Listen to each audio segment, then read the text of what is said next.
আসসালামু আলাইকুম, welcome to talk to কাহাল। আজকে আমাদের স্টুডিওতে উপস্থিত হয়েছে আমাদের ছোটো ভাই বলি, বন্ধুবর একজন শিক্ষক। এখানে সে পড়াশোনা করেছেন, চিবা ইউনিভার্সিটিতে আছেন এবং রাজনৈতিক বিশ্লেষণ করেন, গবেষণা করে। শামীমুজ্জামান, কেমন আছো ভাইয়া? ভালো আছি, আপনি ভালো আছেন? ইনশাল্লাহ ভালো আছে। তোমাকে আমরা কী বলে সুমন নামেই বেশি জানি, স্বাচ্ছন্দ্য করি বলতো। আমি তোমার সাথে কিছু বিষয় নিয়ে আলাপ করতে চাই, যেটা হচ্ছে যে প্রথমে তো তোমার কার্যক্রম নিয়ে একটু কিছু বলো আমাকে। আমি এই মুহূর্তে চিবা ইউনিভার্সিটিতে খণ্ডকালীন শিক্ষক হিসেবে কাজ করছি এবং একই সাথে দক্ষিণ এশিয়া নিয়ে গবেষণা করছি। দক্ষিণ এশিয়ার রাজনীতি এবং জাপানে দক্ষিণ এশিয়ার যে মানুষজন বসবাস করছে তাদের নিয়ে গবেষণা করছি। মূল সাবজেক্ট কি? পলিটিক্স? মূলত পলিটিক্স, দক্ষিণ এশিয়ান পলিটিক্স। জাপানে আসার ঘটনাটা যদি একটু বলো। জাপানে আসার ঘটনাটা অন্যদের মতোই অনেকটা। আমি জাপানে আসলাম 2018 সালে, এসেছি মূলত মিক্সড স্কলারশিপের একজন হয়ে। অন্যান্য দেশেও ট্রাই করছিলাম, একই সাথে জাপানও ট্রাই করলাম, মিক্সড হয়ে গেল। আচ্ছা, জাপানে চলে আসলাম। জাপান চুজ করার পিছনে আরও একটা কারণ আছে। আমার প্রথম দিকে আমার গবেষণার বিষয়বস্তু জাপানও ছিল। আচ্ছা, জাপানের সাথে দক্ষিণ এশিয়ার সম্পর্কটা দেখতাম, তো ওই জায়গা থেকে আসলে জাপানের প্রতি একটা ইন্টারেস্ট আলাদাভাবে ছিলই। জাপানকে চুজ করার ক্ষেত্রে যেটা আমি বর্তমানে যারা আসতেছেন বা বিগত জিনিস যাদেরকে দেখছি, ম্যাথস বিশেষ করে স্কলারশিপের ক্ষেত্রে, এটা কি খুব প্রিফারেবল একটা জিনিস, নাকি একটু ব্যয়বহুল মনে হয়? এখন স্কলারশিপে আসলেও এখানকার ছেলেপেলে ওইভাবে জীবনযাত্রার মান ধরে রাখতে পারে না, কোনটা?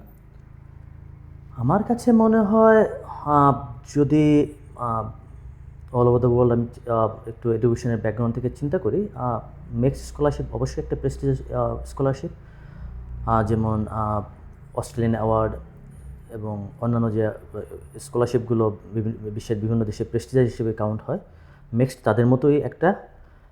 কিন্তু এখন যদি আপনি বাজারের সাথে একটু কম্পেয়ার করেন, আমার কাছে মনে হয় মিক্সড স্কলারশিপ নিয়ে জাপানে থাকাটা একটু টাফ। কারণ আপনি জানেন গত কয়েকদিন আগে কয়েক বছর আগে ইউক্রেনের যুদ্ধ গেল এবং করোনা মহামারী, সব কিছু মিলিয়ে বাজারের অবস্থা খুব একটা ভালো না। সুতরাং একদিকে বাজারের পণ্যের দাম বেড়েছে, কিন্তু স্কলারশিপের অ্যামাউন্টটা বাড়েনি। সেক্ষেত্রে জাপানে আসবার পরে যারা স্কলারশিপ নিয়ে আসে, অনেকে আমি দেখেছি হিমশিম খেতে, বিশেষ করে যারা ফ্যামিলি নিয়ে জাপানে আসছে উইথ স্কলারশিপ, তাদের জন্য একটু চ্যালেঞ্জিং। আমি তোমার সাথে আসলে বিশেষ করে দেখে তুমি রাজনীতি গবেষণা করো আর স্টুডেন্ট দেখে যদি শিক্ষা একটা ইউনিভার্সিটিতে রয়েছে, তো আমি এই ক্ষেত্রগুলো তোমার কাছে বেশি জানতে চাই। এছাড়া তোমার কাছে অন্য কিছু জানবো। বাংলাদেশের স্টুডেন্টদের জন্য জাপান কতটা প্রিফারেবল মনে করো? বাংলাদেশি স্টুডেন্টদের জন্য আমি অবশ্যই জাপানকে খুব বলবো দুইটা দিক থেকে। একটা হচ্ছে আপনি গবেষণা করতে চান সেদিক থেকে, আর একটা হচ্ছে মার্কেট ওয়াইজ। দুইভাবে চিন্তা করলে দুই রকম। এডুকেশন খুব বড় রকমের একটা বিজনেস প্ল্যাটফর্ম, আপনারা জানেন। সেক্ষেত্রে আমার কাছে মনে হয় বাংলাদেশি স্টুডেন্টদের জন্য জাপান আনএক্সপ্লোরড একটা জায়গা। আমার কাছে মনে হয় আরও বেশি করে বাংলাদেশি স্টুডেন্টকে জাপানে আসা উচিত, নাম্বার 1। নাম্বার 2 হচ্ছে ইন এ সেন্স মার্কেট। কারণ হচ্ছে আমার কাছে মনে হয় বাংলাদেশি স্টুডেন্টস খুব বেশি জাপানে আসে না, এক। আর দ্বিতীয়ত হচ্ছে গবেষণার জায়গা থেকে যদি চিন্তা করি, আমার কাছে মনে হয় জাপান কিছু কিছু ক্ষেত্রে গবেষণায় অতুলনীয় এবং অপ্রতিদ্বন্দ্বী। ওই জায়গা থেকে চিন্তা করলেও জাপান খুব ভালো একটা ডেস্টিনেশন হতে পারে বাংলাদেশি স্টুডেন্টের জন্য, যারা গবেষণা করতে চান তাদের জন্য। এই জায়গা থেকে আমার কাছে মনে হয় জাপানে যারা আসেন তারা বরং জাপানে থেকে না যাওয়ার একটা যে প্রবণতা, এটা বরং খুব তীব্র।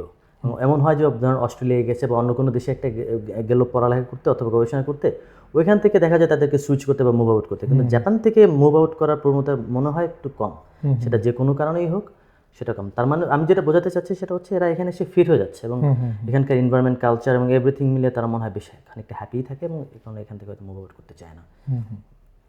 এই ক্ষেত্রে কি একটা জিনিস কি ক্ষতিকর হচ্ছে না? আমি যে জিনিসটা এখানে শিখতেছি বা যে জিনিসটা আমি এখান থেকে নিচ্ছি, গবেষণা করতে হোক, যেটা আমি আমার বাংলাদেশে প্রোভাইড করতে পারতেছি না, এটা কীভাবে দেখতেছো? এইটা আমার কাছে মনে হয়, আমি যদি জাপানের পার্সপেক্টিভ থেকেও চিন্তা করি, যেমন আপনি জাপান প্রায় 200 বছরের মতো আপনার একটা ব্লকড কান্ট্রি ছিল। এখান থেকে জাপান থেকে কেউ যেমন বাইরে যেতে পারতো না এবং একই সাথে বাইরের কেউ জাপানে আসতে পারতো না। এর অন্যতম একটা কারণ ছিল একদিকে জাপানকে অন্যান্য দেশের সাথে মিক্সড আপ না করা, ওদের নিজেদের সংস্কৃতি এগুলোকে অভিন্ন রাখার একটা প্রয়াস তখন ছিল। এবং ওই জায়গা থেকে চিন্তা করে যদি চিন্তা করেন, কিন্তু বিশেষ কিছু মানুষ ছিল যারা জাপানের বাইরে যেত এবং তারা জাপানের স্বেচ্ছায় চলে আসতো। এর পেছনে বেশ কতগুলো গবেষণা কাজ আছে। সেই গবেষণার কয়েকটা ফাইন্ডিংস হচ্ছে একটা হচ্ছে জাপান সরকার তাদেরকে স্কলারশিপ দিয়ে বাইরে পাঠাতো এবং তাদেরকে অন্যান্য জাপানের ভেতর থেকে যারা পড়ালেখা করে আপনার বড় হয়েছে তারা ভেতরে যে মার্কেট, ওই মার্কেটে জব মার্কেটে গেলে যে পরিমাণ স্যালারি পেত এবং বাইরে থেকে যারা তাদেরকে স্যালারি বেশি দেওয়া হতো। এবং দুইটা ব্যবসা হচ্ছে, একটা মার্কেটটা কেমন, মানে লোকাল মার্কেটটা কেমন, একটা হচ্ছে ওরা যদি বাইরে থাকে যে পরিমাণ স্যালারি পেত তার থেকে কিছুটা বেশি স্যালারি এবং সুযোগ সুবিধা দিয়ে ওদেরকে জাপানে ব্যাক করে নিয়ে আসা হতো। কারণ আপনি যদি আমার বাংলাদেশ থেকে চিন্তা করেন, যারা অনেকে আছে যারা হচ্ছে বাংলাদেশের জব আছে, তাদের ব্যাপারটা ভিন্ন। অনেকে যারা চলে যায়, অনেকে আবার কিছুটা রেসপন্সিবিলিটিস থাকে, কিছুটা কন্ডিশনস থাকে, তাদের অনেকে যেতে বাধ্য হয়। কিন্তু যাদের জব নেই তাদের ব্যাপারটা একটু আমার মনে হয় চিন্তা ভাবনার বিষয় আছে এখানে। যেমনটা হচ্ছে আপনার ধরেন যারা বাংলাদেশ থেকে আসলো, জব নেই, তারা দুইটা জিনিস চিন্তা করে, আমি যদি বাংলাদেশে যাই সেক্ষেত্রে আমার এখানে যে অপরচুনিটিসটা আছে এবং আমি বাংলাদেশে গিয়ে যে অপরচুনিটি আমার জন্য মানে ক্রিয়েট হবে, দুইটা কি সমমানের কিনা, এইটা মনে হয় খুব বড় রকমের একটা চিন্তার বিষয়। এবং ওই জায়গা থেকে চিন্তা করলে আমার মনে হয় বাংলাদেশ সরকার বা বাংলাদেশের যে আমাদের মার্কেট, মানে জব মার্কেটের যে অ্যানালাইসিস, ওই জায়গা থেকে মনে হয় একটু বাংলাদেশ পিছিয়ে আছে। মনে হয় এখানে খুব একটা পলিসি খুব একটা স্ট্রং। আচ্ছা, আরেকটা জিনিস, মানে বর্তমানে আমি বেশ কিছুদিন ধরে, গত সপ্তাহে টিভিতে কিছু নিউজ দেখতেছিলাম, মানে আমরা যেটা আগে হয়তো দেখি না বা শুনি নাই, জাপান বিভিন্ন পলিটিক্যাল সাইডগুলো বা সামাজিক কর্মীগুলো যে ওরা বলতেছে যে মানে এখনকার বাজারে যে লেভেল, সেটা হচ্ছে যে দ্রব্যমূল্য অনেক বেশি। তো জাপান গভর্নমেন্ট কেন ফরেনারদেরকে স্কলারশিপ দিয়ে রাখতেছে, এখানকার বাচ্চারা কেন লোন নিয়ে পড়াশোনা করতেছে, এটার এফেক্ট কি ফরেন স্টুডেন্টদের জন্য পড়বে? তোমার চোখে পড়ছে কিনা নিউজটা কিনা? আলোচনাটা আসলে আভ্যন্তরীণ এবং আমার ধারণা যতটা মানে আসলে জাপান গভর্নমেন্ট যে স্কলারশিপগুলো দেয় এটা অনেকটা ইন্টারন্যাশনালি আপনার কিছুটা ওদের কমিটমেন্ট থাকে, কিছুটা হচ্ছে আপনার চুক্তি, নেগোসিয়েশন, এগুলোর উপর ভিত্তি করে থাকে। এই যে স্কলারশিপ দিয়ে নিয়ে আসলো, এটা শুধুমাত্র যে হচ্ছে এদেরকে টাকাটা প্রোভাইড করতেছে তা কিন্তু না। একই সাথে ধরেন আপনার অন্য দেশের বা একটা অনুন্নত দেশের বা হচ্ছে মধ্যম আয়ের দেশের বেস্ট ব্রেনগুলো করে নিয়ে আসতেছে এবং ultimately in the long run Japan বা হচ্ছে যে দেশটা হোস্ট কান্ট্রি, ওদের জন্য ওরা লাভবান হয়। এবং এটা শুধু জাপানের ক্ষেত্রে না, ওয়ার্ল্ড ওয়াইড যারা উন্নত দেশগুলো এবং আমেরিকা দেখেন আজকের এই পর্যায়ে ওরা যে শুধুমাত্র ওদের নেটিভ যে স্টুডেন্টসগুলো আছে তাদেরকে দিয়ে তা কিন্তু না, বড় বড় বড় কোম্পানিগুলো সবই বাইরের, মানে আমেরিকান না, ম্যাক্সিমাম মানে গুগল বলি বা যেটাই বলি না, বড় বড় পোস্টগুলোতে বাইরে। আরেকটা জিনিস আমি জানতে চাচ্ছি, সেটা হচ্ছে যে তোমার ধরো তুমি যেখানে পলিটিক্স নিয়ে গবেষণা করতেছো, বাংলাদেশের পলিটিক্স জাপানের পলিটিক্স কতটা ডিফারেন্স? প্রথমত দুইটা দিক, একটা হচ্ছে পলিটিক্সের জায়গা থেকে আর একটা হচ্ছে জনগণের রেসপন্সটা কেমন। আমি প্রথম যদি জনগণের রেসপন্সের জায়গায় যাই, দুইটা একদম টোটালি আলাদা বিষয়।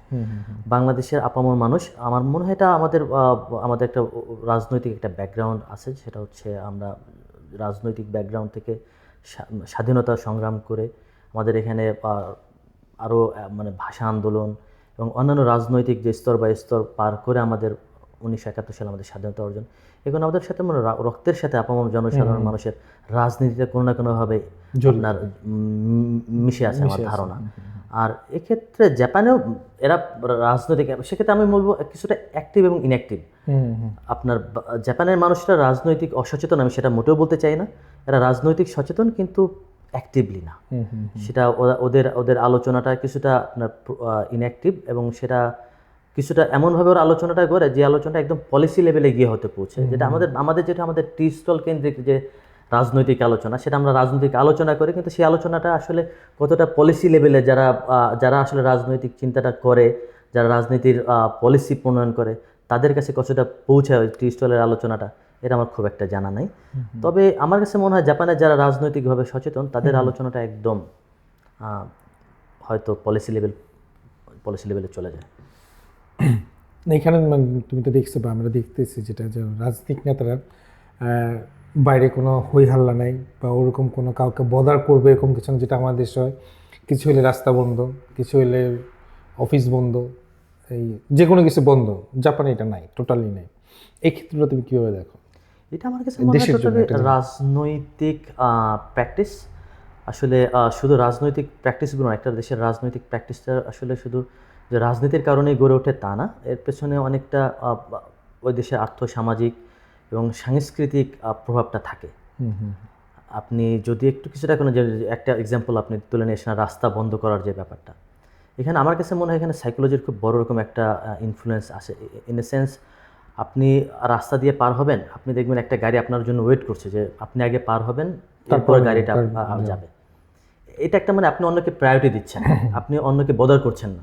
কিন্তু আমার কাছে মনে হয় না আমাদের সাংস্কৃতিক জায়গা থেকে এই প্র্যাকটিসটা আমরা খুব বেশি করি। এমন না যে সবাই এটা করে, কিন্তু মনে হয় আমাদের একই সাথে খুব সিংহভাগ একটা মানুষ আছে আমাদের দেশে জাস্ট উল্টা, কিছুটা উল্টা, যারা মনে করে, যারা ভাবে সেলফ প্রায়োরিটি, আমাকে আগে প্রায়োরিটি, আমার নিজের চিন্তাটা করা উচিত আগে। এবং কিছুটা একটা প্রবাদও মনে হয় বাংলাদেশে আছে, নিজে বাঁচলে বাপের নাম। এটার একটা প্রভাব মনে হয় আমাদের রাজনীতিতে খুব তীব্রভাবে আছে। এই জন্য আমাদের রাজনৈতিক নেতারা অনেকাংশেই দেখা যায় তারা নিজেদের আখের গোছাতেই ব্যস্ত থাকে জনগণের ভাবনার চাইতে। দক্ষিণ এশিয়ার রাজনৈতিক ক্ষেত্রে যদি তুমি বলো, আমাদের দেশের রাজনৈতিক পর্যায়টা কোন লেভেলে বর্তমানে, যে বর্তমান বলবো না, আমি সার্বিক ক্ষেত্রে যেটা বলবো, আমাদের দেশের মানুষের রাজনৈতিক চিন্তাভাবনা আর দক্ষিণ এশিয়ার অন্যান্য দেশের মানুষের রাজনৈতিক চিন্তাভাবনা কী ধরনের ডিফারেন্স? যদি আপনি ফ্রেম করেন, আমার কাছে মনে হয় না খুব বেশি পার্থক্য আছে। এবং আমার দক্ষিণ এশিয়ার রাজনৈতিক যে স্ট্রাকচার এবং ক্যারেক্টারিস্টিক্স, এটা মোটামুটি সমান। এর কারণটা অনেকেই বলেন, যারা বোদ্ধা, যারা লোকাল রাজনীতি নিয়ে কাজ করেন, তারা যেটা বলেন সেটা হচ্ছে আমাদের এখানে আমরা কলোনিয়ালাইজ ছিলাম দীর্ঘদিন, প্রায় 200 বছরের মতো। এর একটা প্রভাব আমাদের রাজনীতিতে আছে। যেটা হয় সেটা হচ্ছে আমরা অন্যায়ের প্রতিবাদটা করি এবং একই সাথে আমাদের সহ্য যে ক্ষমতা, এটা আমাদের একেবারেই কম। আমরা কাউকে সময় দিতে চাই না, আমরা কাউকে সহ্য করতে পারি না, আমরা কাউকে ট্রাস্ট করতে পারি না, নানা ইস্যুজ। এটা একটা প্রভাব। এই প্রভাবটা একদম ডিরেক্টলি হয়তো আমাদের উপনিবেশবাদী যে দীর্ঘ সময় আমরা উপনিবেশবাদ থেকে মানে এটাকে কি বলে, প্রতারিত হয়েছি কোনো কোনো ক্ষেত্রে আমরা নির্যাতিত হয়েছি, প্রেশারাইজড হয়েছি। এটার প্রভাব আমাদের রাজনীতিতে, আমাদের সমাজ ব্যবস্থায়, আমাদের টোটাল কালচারে এটা মানে জড়িয়ে আছে, আমি যেটা বলবো। এবং এটা এই যে ব্যাপারটা প্রত্যেকটা দক্ষিণ এশিয়ার প্রত্যেকটা রাজনীতিতেই আছে। সুতরাং আপনি যদি দেখেন, আপনি একটা সরকার ফর্ম করলে এর কিছুদিন পরেই দেখবেন এই সরকারকে আর সময় দিতে চায় না জনগণ। সে যেই হোক, মানে যে রাজনৈতিক দলই হোক বা যে রাজনৈতিক ব্যক্তিত্বই হোক, তাকে ট্রাস্ট করতে চায় না। আপনি খুব ট্রাস্ট করতে একজন মানুষ ক্ষমতায় বসবে, দেখবেন 6 মাসের মধ্যে সে আর তার সেই পর্যায়টা আর নাই। তাকে মানুষ যে পরিমাণ মানে ক্ষমতায় বসবার আগে যে পরিমাণ ট্রাস্ট সেটা থাকে না। এর কারণটা আমার কাছে মনে হয় মানুষের মধ্যে সেই অসীম যে মানে সহ্য ক্ষমতা, তাকে একটু দিয়ে দেখেই সময় কি করে সে, এটা মনে হয় আমাদের মধ্যে নাই।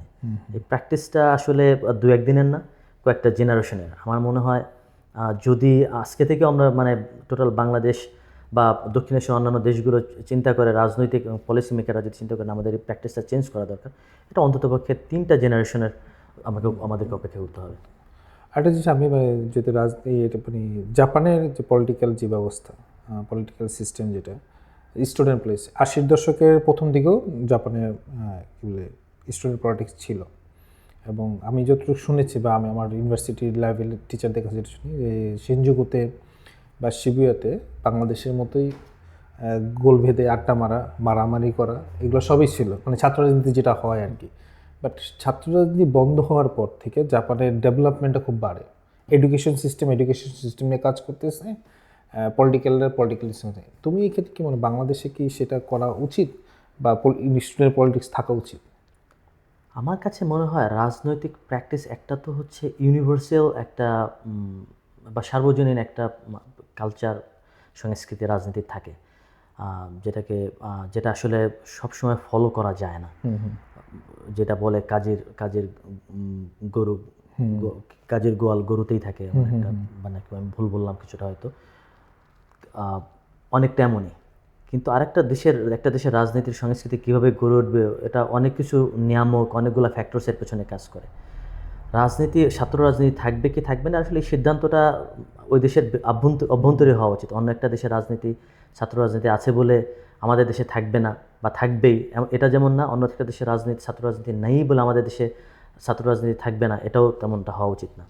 যেমন আমি যদি বলি, এরশাদ সরকার এরশাদের আমলে ছাত্র রাজনীতি বন্ধ করার একটা প্রয়াস তিনি নিয়েছিলেন, কিন্তু এটা খুব একটা কার্যকরী বা ফলপ্রসূ হয়নি। এর কারণটা ছিল ছাত্র রাজনীতি তিনি বন্ধ করার চেষ্টা করেছেন, কিন্তু একই সাথে আঞ্চলিক যে ছাত্র সংগঠনগুলো এরা কিছুটা মারমুখী হয়ে ওঠে এবং ঢাকা বিশ্ববিদ্যালয়ে বেশ কয়েকটা খুনের ঘটনা ঘটে এই আঞ্চলিক রাজনৈতিক প্রভাব আঞ্চলিক প্রভাব বিস্তার করতে গিয়ে। সুতরাং আবার আবার একই সাথে বলতে পারে বাংলাদেশে একই সাথে আপনার এক্সট্রিমিজমের একটা টেন্ডেন্সি সবসময় ছিল এখানে। যদি ছাত্র রাজনীতিকে আপনি বন্ধ করবার চেষ্টা করেন, সেক্ষেত্রে ছদ্মবেশে হয়তো এক্সট্রিমিজমটা একটু ছাত্র রাজনীতির ভিতরে যত এরা মানে কেউ কোনো কোনো ক্ষেত্রে টিনেজার, কোনো কোনো ক্ষেত্রে মাত্র নবীন কাঁচা বয়সীদের, এদের ভালো মন্দ ধারণ করার ক্ষমতাটা মনে হয় কিছুটা কম। সেক্ষেত্রে যেটা হয়, ছাত্র রাজনীতি হলে আমি বলছি না ছাত্র রাজনীতির মানে টোটাল সবটুকুই খারাপ সবটুকুই ভালো। একটা ভালো দিক অন্তত, যারা এই টাইপের ক্ষমতার প্রভাব প্রতি বা ক্ষমতার কাছাকাছি থাকতে চায় বা সংগঠন প্রিয় মানুষ, তারা রাজনীতির সাথে যুক্ত হলে যেটা হয়, ওই নেগেটিভ যে পাশটা আছে ওটা থেকে দূরে থাকার একটা শেল্টার বা একটা আশ্রয় বা একটা প্ল্যাটফর্ম পায়। এবং একই সাথে ছাত্র রাজনীতির অজস্র নেগেটিভ আসপেক্টসগুলোও যেমন আছে, যেটা আমি সবাই জানি। আমার মনে হয় ছাত্র রাজনীতি বন্ধ করবার চাইতে নেগেটিভ ব্যাপারগুলোকে আসলে এরাডিকেট করা বা রিমুভ করা বা মিনিমাইজ করার দিকে বেশি ঝোঁক হওয়া উচিত। হ্যাঁ, যদি সাধারণ জনগণ বা দেশের রাজনৈতিক কালচার এমন হয় যে আমাদের ছাত্র রাজনীতির এখন আর দরকার নেই, সেটা জনগণের ভেতর থেকে বা ছাত্রদের ভেতর থেকেই এই দাবিটা উঠে আসবে। আচ্ছা, আর একটা জিনিস, জাপানে তুমি মোটামুটি দীর্ঘদিনই প্রায় 7 বছর, তো 7 বছরের মধ্যে তোমার কাছে কী মনে হয়েছে জাপানের সংস্কৃতির ক্ষেত্রে? যদি আমি কথা বলি একটু, তুমি বিভিন্ন জায়গায় যদি একটা ইউনিভার্সিটিতে আছো, অবশ্যই দেখো বিভিন্ন দেশের মানুষ, দেখো বিভিন্ন দেশের মানুষের একটা কোলাবোরেশন আছে। তো এইখানে বাংলাদেশের কালচারাল সেক্টরটা একটু ডেভেলপ কীভাবে করতে পারি বা আমরা কীভাবে আপিল করতে পারি? মানে যখন মানে আমার কাছে যেটা মনে হচ্ছে বা আমি স্টুডেন্ট লাইফে যেটা পাইছি, যে বাংলাদেশকে পরিচয় করে দিতে বলতে আমি ইন্ডিয়ার পাশের একটা দেশ, এটা আমার কাছে খুব বিরক্তকর একটা ব্যাপার লাগতো। আমি কাউকে ছোটো করে বলতেছি না, কিন্তু আমরা কি সত্যি আমাদেরকে ওইভাবে অ্যাজ এ বাংলাদেশি হিসাবে পরিচয় দিচ্ছি প্রপারলি, নাকি একটা মানে বাহিরের অন্যটাকে পরিচয় দেওয়ার মাধ্যমে আমাদেরকে পরিচয় করাচ্ছি? এক্ষেত্রে আমার কাছে মনে হয় কিছু মাত্রাগত ভিন্নতা আছে। যেমন হচ্ছে আপনি আসলে কোন স্পিয়ারে আপনি বাংলাদেশকে পরিচয় করাচ্ছেন, এটা একটা খুব বড় রকমের নিয়ামক আমি বলবো। যেমন হচ্ছে আপনি জাপানে আপনি কোনো একটা ডাউন টাউন অথবা কোনো একটা রুরাল এরিয়ায় গিয়ে যদি বাংলাদেশকে পরিচিত করা মানে বাংলাদেশের আপনি একজন বাংলাদেশি হিসেবে পরিচয় বা বাংলাদেশকে পরিচয় করাতে চান, হতে পারে তার পড়ালেখার বিস্তর বা হচ্ছে জিওগ্রাফি নিয়ে খুব বেশি আইডিয়া নেই। সেক্ষেত্রে ইন্ডিয়া একটা বড় রাষ্ট্র এবং ইন্ডিয়ার সাথে জাপানের নানা আঙ্গিকে বা একটা বড় রাষ্ট্র হওয়ার কারণে নানা ধরনের নিউজ ইন্ডিয়ার রাষ্ট্রীয় টেলিভিশনগুলোতে প্রচারিত হয়। সেক্ষেত্রে সে হয়তো ইন্ডিয়া একটা নামটা হয়তো জানে। সেক্ষেত্রে যেটা হয়, ইন্ডিয়াকে বললে মানে বাংলাদেশ ইন্ডিয়ার পাশে বললে হয়তো সে সহজেই ক্যাচ করতে পারে। এটা একটা ব্যাপার। আবার অন্যভাবে যদি আপনি একটা স্কুলে যান, হয়তো ছোট একটা বাচ্চা একদম এলিমেন্টারিতে বা স্কুলে হয়তো পড়ে, বা হয়তো এমন হতে পারে হুইকুন মানে যেটা নার্সারি, তো সে হয়তো আপনি যদি তাকে খুব সিম্পলি বলেন জাপানের ন্যাশনাল ফ্ল্যাগের সাথে কোন কোন দেশগুলোর ন্যাশনাল ফ্ল্যাগ মানে সিমিলার দেখতে, ওরা খুব সহজে বলে দিতে পারে পালাও বাংলাদেশ। মানে এটা ডিপেন্ড করে আসলে আপনি আসলে কোথায়। হ্যাঁ, তবে ওভারঅল কান্ট্রি ব্র্যান্ডিংয়ের একটা ব্যাপার অবশ্যই আছে, যেটা আমি কিছুক্ষণ আগে যেটা বললাম ইউনিভার্সাল বা সার্বজনীন একটা ব্যাপার। আপনি দেশটাকে কীভাবে বহির্বিশ্বে প্রচার করতে চান বা উপস্থাপন করতে চান, সেক্ষেত্রে আমার কাছে মনে হয় রাষ্ট্রের একটা পলিসি থাকা উচিত বাংলাদেশ হিসেবে ইটসেলফ কীভাবে কান্ট্রি ব্র্যান্ডিং হবে। এই জায়গাটায় আমার মনে হয় বাংলাদেশের অতীত কোনো সরকার, ইভেন বর্তমান সরকারও খুব বেশি মানে আমি বলছি হচ্ছে in terms of universal concept. একটা হচ্ছে রাজনৈতিক জায়গা থেকে প্রেজেন্ট গভর্নমেন্ট আসলে বাংলাদেশকে কীভাবে বিশ্বের দরবারে উপস্থাপন করতে চায়। আমার মনে হয় প্রত্যেকটা সরকারের এদিকেই তাদের ফোকাস ছিল, কিন্তু বাংলাদেশকে বাংলাদেশ হিসেবে regardless of government or power or রাজনৈতিক দল ওইভাবে চিন্তা না করে যে সরকারি ক্ষমতায় থাকুক বাংলাদেশকে বহির্বিশ্বে কীভাবে উপস্থাপিত হবে এমন কোনো গাইডলাইন যেহেতু আমাদের নেই, বা অন্যান্য দেশে থাকে কিনা আসলে আমার খুব একটা জানা নেই, তবে আমার মনে হয় অলিখিত হলেও অন্ততপক্ষে একটা থাকা উচিত। যেমন আমি যদি খুব সিম্পলি একটা বলি, ধরেন হচ্ছে আপনার বিগত 15 বছর সরকারের আমলে বাংলাদেশকে পরিচয় দেওয়ার ক্ষেত্রে যে প্রবণতা খুব দেখা যেত সেটা হচ্ছে বঙ্গবন্ধু মানেই বাংলাদেশ একটা আমরা জানতাম। কিন্তু এখন আপনি দেখবেন বঙ্গবন্ধু মানে বাংলাদেশ এমনটা আসলে মানে সরকারের জায়গা থেকে এমনটা বলা হয় না। কিছুটা ভিন্নভাবে উপস্থাপন করা হয়, বা আমাদের নোবেল লরিয়েট, তিনি অবশ্যই একজন খুব সম্মানীয় মানুষ, বাংলাদেশকে পরিচয় করানোর ক্ষেত্রে বলা হয় নোবেল লরিয়েটের দেশ। মানে এই যে একটা মানে ডিকোটমি একটা সিচুয়েশন, বা সরকার চেঞ্জ হওয়ার সাথে সাথে বাংলাদেশের ফেসগুলা বা ইমেজগুলো চেঞ্জ হয়ে যাচ্ছে, এক্ষেত্রে আমার মনে হয় যে দেশের বা যার কাছে পরিচয় করানো হয়, কিছু মানুষ হয়তো বঙ্গবন্ধুকে জানছে, কিছু মানুষ ডক্টর ইউনূসকে জানছে, কিছু মানুষ হয়তো শেখ হাসিনাকে জানছে, কিছু খালেদা জিয়াকে জানছে, কিছু হয়তো অন্য কোনো রাজনৈতিক ফেসকে জানছে। মানে প্রত্যেকে তার রাজনৈতিক ব্যাকগ্রাউন্ড থেকে বা নিজের আদর্শ বা এই জায়গা থেকে বাংলাদেশকে উপস্থাপনা করছে। কিন্তু অবজেক্টিভ ওয়েতে যে বাংলাদেশকে পরিচয় করানোর ব্যাপারটা, এই জায়গাটা মনে হয় খুব বেশি কাজ হয় না। সবই টোটালি যেটা হয়, বাংলাদেশকে সবাই পরিচয় করায় সাবজেক্টিভ ওয়েতে। আমি আসলে বাংলাদেশে কীভাবে পরিচয় করাতে চাই এভাবে। না, আমি আমি আমার নিজের কাছে মনে হয় যে ব্যক্তি দিয়ে দেশ হতে পারে না, দেশ দিয়ে ব্যক্তি হতে, আমার নিজের পার্সপেক্টিভ না। মানে আমি কোশ্চেনটা করার একটা কারণ হচ্ছে কি, আমরা যে কটা মানে আপনার ন্যাশনাল প্রোগ্রামগুলো দেখতেছি, বাংলাদেশে যে বেসিক কালচার, যেটা বেসিক আমাদের ধরো খাওয়া দাওয়াই বলি বা নাচ গানের কথাই বলি বা অন্য ধর্মীয় জিনিসগুলো বলি, সেই জিনিসগুলো না ফুটে তুলে আমি জানি না তারা সে জায়গায় নিয়ে আসতেছি যে কিনা কি বলে আমার কালচার সম্বন্ধে কিছু জানি না। আমি যখন তাকে স্টেজে উঠাবো, কথা বলতে যে প্রেজেন্ট করবে, সে দিয়ে আমার ব্যাকগ্রাউন্ডে না জানে। আমার দেশের মানুষ হচ্ছে, যদি মূল ধারার কথা বলি, লোকসঙ্গীত, রবীন্দ্র নজরুল। এখন আমি যদি একটা বিশ্বের দরবারে যখন আমি আমাকে দেশকে প্রেজেন্টেড করব, আমি যে রক সং দিয়ে গান গাই, সেটা অবশ্যই আমার দেশের না। সেই ক্ষেত্র থেকে আমার কথাটা বলা, এই ক্ষেত্রগুলোতে তুমি যেটা বললে যে আসলে যে আমাদের পলিসি থাকা উচিত, তা আমারও মনে হয় যারা নীতি নির্ধারক, এটা দেখা উচিত, আমাদের সত্যিকারের কি বলে কালচারটাকে তুলে ধরা উচিত। সেক্ষেত্রে জাপান কি মনে করো এই ক্ষেত্রটাতে, তারা কীভাবে পরিচয় করে দিচ্ছে? আসলে জাপান, আমার কাছে যেটা মনে, অন্ততপক্ষে বাংলাদেশে যারা জাপানিজরা আছেন, এরা অলরেডি একটা কান্ট্রি ব্র্যান্ডিং করে ফেলেছে জাপান, যেটা হচ্ছে এরা পিউরিফাইড ইন এ সেন্স হচ্ছে আপনার এদের মধ্যে কিছুটা আপনার ভেজাল প্রবণতা নাই, বা এরা মানুষকে প্রতারণা করে না। এই টাইপের একটা কান্ট্রি ব্র্যান্ডিং ওরা অলরেডি ওয়ার্ল্ড ওয়াইড করে ফেলেছে। আপনি দুইটা দেশের প্রোডাক্ট রাখবেন, অনেকেই মানে চোখ বন্ধ করে জাপানের প্রোডাক্টটা নিতে চায়। তো কারণ হচ্ছে মানুষের মনের মধ্যে অলরেডি গেঁথে গেছে, এটা শুধু বাংলাদেশ না, অল ওভার দ্য ওয়ার্ল্ড। সেটা হচ্ছে জাপান মানেই হচ্ছে কিছুটা এখানে নিখাদ, এখানে ভেজাল নাই, হচ্ছে প্রোডাক্টের দামটা একটু হাই হলেও আপনি এটা মোটামুটি টেকসই, কিছুটা সাস্টেইনেবল ইন এ সেন্স, আপনি long term sustainable in that sense.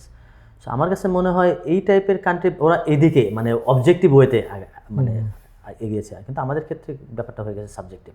আর আরেকটা বিষয় হয়তো আমি এখানে খুব ছোট্ট করে অ্যাড করতে পারি, সেটা হচ্ছে একটা দেশ আসলে কোনো একটা নির্দিষ্ট আদর্শ বা রাজনৈতিক দল বা কোনো রিলিজন এগুলো নিয়ে হয় না। একটা দেশ সম্মিলিত সব কিছুর সম্মিলন এখানে থাকে, অনেক কিছু উপাদান, অনেকগুলো রাজনৈতিক দল, অনেকগুলো ধর্ম, সব কিছুর সম্মিলন ঘটে একটা দেশের মধ্যে। এই সবগুলোকে মিলেই আমাদের কান্ট্রি ব্র্যান্ডিং হওয়া উচিত, যে জায়গাটা মনে হয় আমরা কিছুটা পিছিয়ে। ডাইভার্সিফাইড ইটস এ স্ট্রেংথ, এটা আমাদেরকে কান্ট্রি ব্র্যান্ডিংয়ের ক্ষেত্রে তুলে ধরা উচিত। আরেকটা জিনিস যেটা আমি মানে একটু অ্যাড করি শেষের দিকে, সেটা হচ্ছে যে জাপানের মানে কী বলে জাপানের তাদের 200-300 বছরের আগের যে ইতিহাসগুলো তারা এখনও প্রমোট করে, বা এখনও সেই শহরগুলো সেভাবে আছে। আমাদের কিন্তু নাই বললেই ছিল, বরং আমরা ধ্বংস করে নতুন বিল্ডিং করতেছি, বাট আমাদের যেটা নিজস্ব সম্পদ ছিল ওগুলা নাই বললেই চলে। তো এই জিনিসটা অবশ্যই আমাদের সংস্কৃতি ধ্বংস করে কি বলে মনে করো? না, এটা তো সংস্কৃতির একটা অংশ ডেফিনেটলি। ধরুন আপনি যদি শহরের কথা বলেন, অথবা একটা পুরনো একটা বিল্ডিংয়ের কথা বলেন, অথবা পুরনো ইভেন একটা গাছ হতে পারে। তো যেটা হয়, ধরেন আপনি জানেন আমাদের পুরনো ঢাকা ডেফিনেটলি একটা কালচারের খুব উল্লেখযোগ্য অংশ আমাদের, কিন্তু একই সাথে মানে আমি আর একটা ডাইমেনশন দেখাচ্ছি এখানে।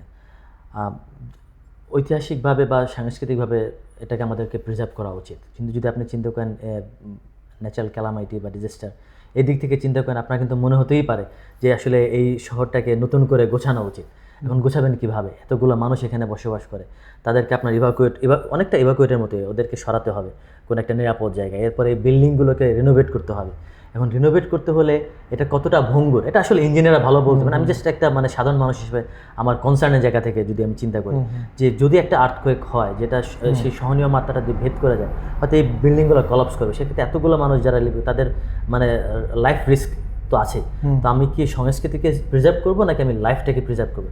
এই ধরনের ডিকোটমি বা ডিলেমা আসলে সব দেশেই থাকে, যেহেতু আমাদের সম্পদের অপ্রতুলতা আছে, আমাদের দেশটা খুবই ছোট এবং পপুলেশন খুব অনেক বড়। তো এই জায়গা থেকে আসলে আমাদের মানে সিদ্ধান্ত নেওয়াটা খুব টাফ। এবং একই সাথে রাজনৈতিক দলগুলো, আমি বড় রাজনীতির ব্যাকগ্রাউন্ড মানুষ হিসেবে বলি, রাজনৈতিক দলগুলোর প্রায়োরিটি এক একটা রাজনৈতিক বা গভর্নমেন্টের কাছে এক এক রকমের। কেউ হয়তো দেশের সংস্কৃতিকে প্রিজার্ভ করতে চায়, কেউ হয়তো আর্থসামাজিক উন্নয়নের দিকে প্রায়োরিটি দিতে, কেউ হয়তো মানুষের জীবন মানটাকে প্রায়োরিটি দিতে চায়। তো এটা করতে গিয়ে হয়তো মানে মানে সবসময় ইউনিফাই করা যায় না। আচ্ছা, আমি আর শেষ দুটো কোশ্চেন করবো। সেটা হচ্ছে, একটা হচ্ছে বাহিরের দেশে পলিটিক্স চর্চা করাটা কি মনে করো আমাদের যে বাংলাদেশি হিসাবে? আমি এখানে এটা খুব একটা ইন্টারেস্টিং, কারণ হচ্ছে নিজ দেশের গণ্ডি পেরিয়ে বাইরে গিয়ে রাজনৈতিক চর্চা খুব বেশি অন্যান্য দেশের ক্ষেত্রে দেখা যায় না। এটা আপনি প্রশ্ন করেছেন, দেশের নাম উল্লেখ করে নাই, অবশ্যই বাংলাদেশে এই প্র্যাকটিসটা বাংলাদেশিরা এই প্র্যাকটিসটা করে।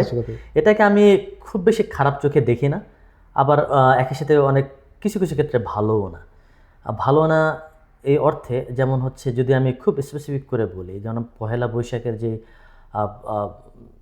টোকিও পহেলা বৈশাখে যে আমাদের বৈশাখী মেলাটা হয়, প্রতি বছর একটা আপনার এখানে একটু দেখা যায় কিছুটা হাঙ্গামা হয় বা কিছুটা গ্যাঞ্জাম হয়, এবং এর পেছনে একটা রাজনৈতিক ব্যাপার থাকে। আবার অনেকে দেখবেন আমাদের পহেলা বৈশাখে যে আমরা 21শে ফেব্রুয়ারিতে ফুল দিতে যাই, ওইখানে একটা মানে রাজনৈতিক ক্যাওয়াস বা কিছু একটা দেখা যায়।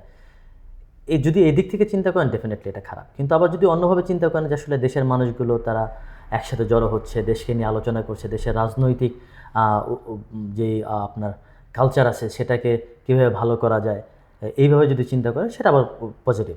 এবং আমার কাছে যেটা মনে হয়, রাজনৈতিক ব্যাকগ্রাউন্ড যেমনই হোক, আমার কাছে যেটা মনে হয়েছে, আমার পার্সোনাল একটা অবজারভেশন বলতে পারেন, হয়তো অনেকের কাছে ভিন্ন হতে পারে। ধরেন রাজনৈতিক ব্যাকগ্রাউন্ড যাই হোক, এরা যখন একসাথে জড়ো হয়, এরা রাজনৈতিক একটা নির্দিষ্ট রাজনৈতিক দলের অনুসারী হলেও তারা আসলে ওই রাজনৈতিক দলের বিরোধী দলের ভূমিকা মানে কাজ করে। যেমন ধরুন আপনি প্রো আওয়ামী লীগ হোক, প্রো বিএনপি হোক, প্রো জামাত হোক, যেটাই হোক, এরা আসলে ওই এদের এদের ব্যাকগ্রাউন্ড একটু different from those who are living in Bangladesh. কারণ হচ্ছে আপনার এখানে যারা বসবাস করছে, এরা এখানকার রাজনৈতিক সুস্থ কালচারটা জানে। তো বাংলাদেশের যে মেল কালচারটা ওরা দেখে, ওরা আসলে ওই ধরুন আপনার আওয়ামী লীগ ক্ষমতায়, আওয়ামী লীগের যেই মেল কালচারটা ওখানে আসলে ওরা প্র্যাকটিস করতেছে। আবার বিএনপি ক্ষমতায়, বিএনপির যে মেল প্র্যাকটিসটা ওরা অবজার্ভ করে, বিএনপির প্রো বিএনপি হলেও আসলে ওই রাজনীতির ওরা সমালোচনা করে। আবার আওয়ামী লীগ করলেও আওয়ামী লীগের ওই মেল প্র্যাকটিস থেকে ওরা সমালোচনা করে।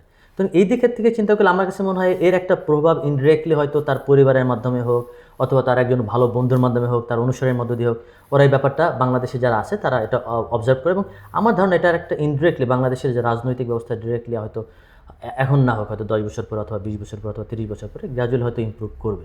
এই জন্য আমার কাছে মনে হয় এই প্র্যাকটিসটা খারাপও না একই দিকে। ধন্যবাদ। আমি শেষে একটা কোশ্চেন করতে চাই তোমার কাছে। সেটা হচ্ছে যে, যেহেতু তুমি একজন শিক্ষক, সেই হিসাবে বাংলাদেশি স্টুডেন্টরা এখানে থেকে এসে পড়াশোনা করে এখানে থেকে যাওয়াটা কি ভালো হবে? যদি আমি প্রশ্নটা এর আগে রিলেটেড প্রশ্ন করছিলাম, ভালো হবে নাকি বাংলাদেশে গিয়ে আমাদেরকে সেই জিনিসটাকে আরও গ্রো করতে হবে?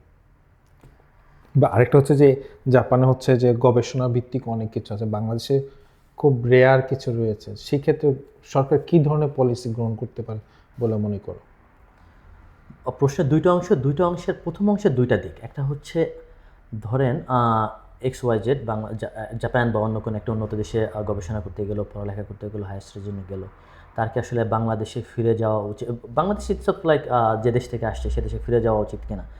আমি প্রথমত যেটা বলবো, এটা আমার একান্তই নিজের অপিনিয়ন, সেটা হচ্ছে অবশ্যই তার নিজ দেশে ফেরত যাওয়া উচিত। এটা আমার পার্সোনাল অপিনিয়ন, হয়তো অনেকের কাছে ভিন্ন মত হতে পারে। কারণ হচ্ছে অনুন্নত দেশের বা একটু স্বল্পোন্নত দেশের থেকে যারা আসে, এদের বিশেষ করে বেস্ট ব্রেইনগুলো আসলে তারা হায়ার স্টাডিজের জন্য দেশের বাইরে যান। তো আসলে দেশ গড়ার জন্য এদের বিকল্প নেই।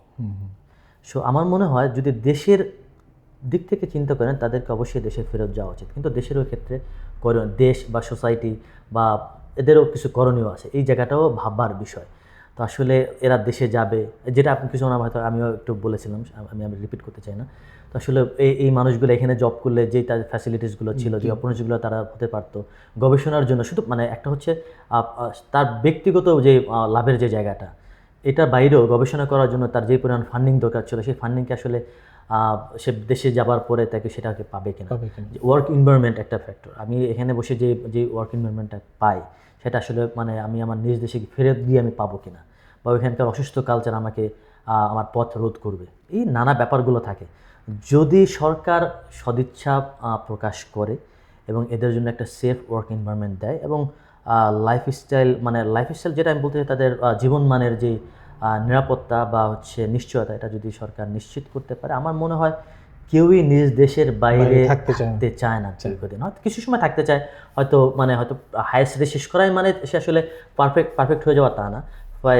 হায়ার স্টাডি করলো, পিএইচডি করলো, পোস্টডক করলো, একটা পর্যায়ে তার যখন কোয়ালিটিটা মোটামুটি একটা পর্যায়ে চলে যায়, সে আসলে চায় নিজ দেশে গিয়ে কন্ট্রিবিউট করতে, চায় নিজ দেশটাকে আগাক, নিজ দেশের জনগণ তার গবেষণার সুফলটা পাক।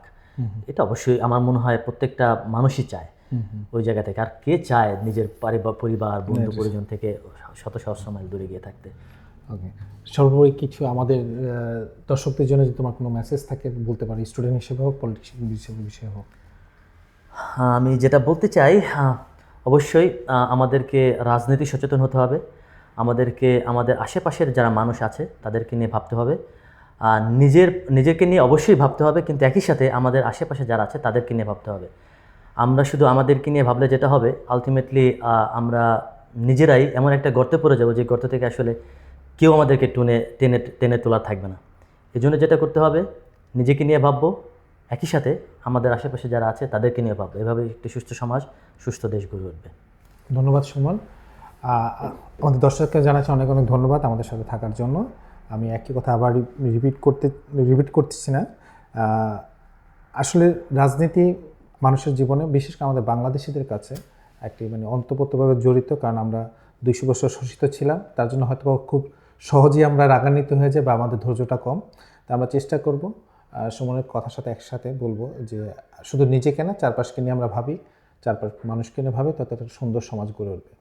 আমার দর্শকদের জানাচ্ছি আবার অনেক ধন্যবাদ, এবং একই সাথে আহ্বান করবো আমাদের চ্যানেলটিকে সাবস্ক্রাইব করতে, এবং যারা আপনার গল্পগুলো আমাদেরকে বলতে চান আমাদের সাথে যোগাযোগ করতে। ধন্যবাদ।